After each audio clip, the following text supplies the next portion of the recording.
Hey everybody, this is Mike, just coming to you with another project management tip of the week. So this week we're going to be talking about project milestones. I think this is something that you guys as project managers need to always enter in when you're running a project. Even if it doesn't say it in the statement of work or the change order, I think it's always something good to put in there. You can put it in a timeline, a delivery plan, but this allows you to do a lot of different things. You guys might have heard of project milestones, project or milestone checkpoints, resource and work reviews. Those are some of the other terms that I've heard since I've been in the industry about what that's called. This has a lot of different benefits, and I'm going to tell you some of the benefits that I've seen personally, and I'm going to put it in the order that I think are the most relevant for you guys. First, if you have a project milestone or multiple put into your projects, the milestones are going to help you see whether the project is progressing according to the plan. This allows you to kind of have that fail-safe as a project manager to kind of say, hey, let's put on the brakes, let's see where we're at. And a lot of the times, because you have certain constraints with your projects, you're going to have to make some concessions. So the more of these milestones you have in there, the more you can recorrect. Now, if you only have the ability to put in one, I would put it somewhere in the middle, maybe a little bit before the middle of the project timeline. That way that you'll have time to do some course correction, maybe some changes, maybe some prioritization of your backlog. Those are some of the things that I do when I see that my numbers aren't going to shake out at the end of the project. I can talk to the customer or the client and kind of go, hey, we are going to come up short if we keep burning or we keep doing the same things that we're doing.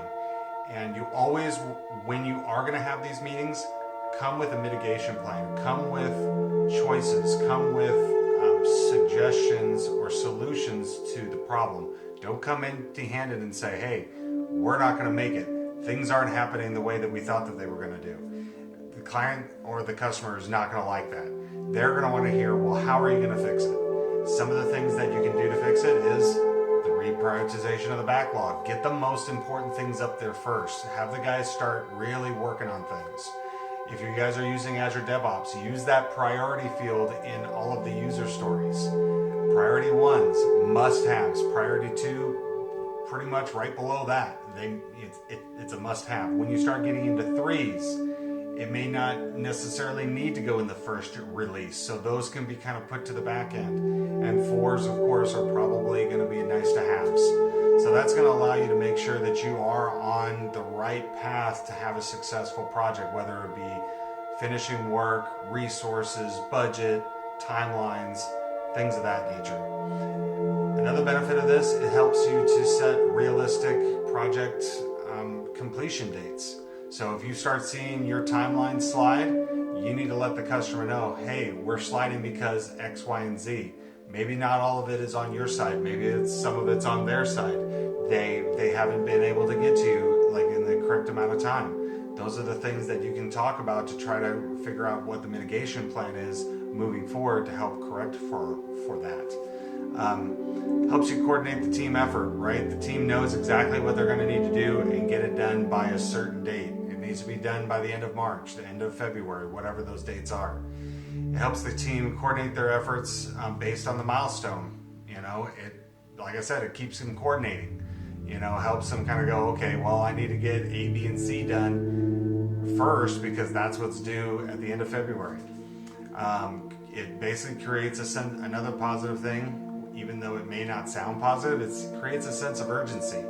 It kind of gets everybody to look at that timeline or that delivery plan and say, yes, that is important. This date is a must hit. It has you the ability to have those conversations with the client to get those dates out. So then you know everything up front. Or throughout the project, things change, right? So you're going to need to actually have those milestones to kind of go, hey, has anything changed? Have any of the vendors not been able to deliver? That might actually give you some extra space on your timeline. It allows you to actually kind of make your timeline kind of lengthen out. So anyways, I think that is a really good thing to start adding to your bucket of of tricks as a project manager. And I hope you guys like what I'm putting out. So if you do, please add a comment on anything that you guys want to hear about in the future. Click like and also click that subscribe button. Let me know how I'm doing. Thanks, guys. See you next time.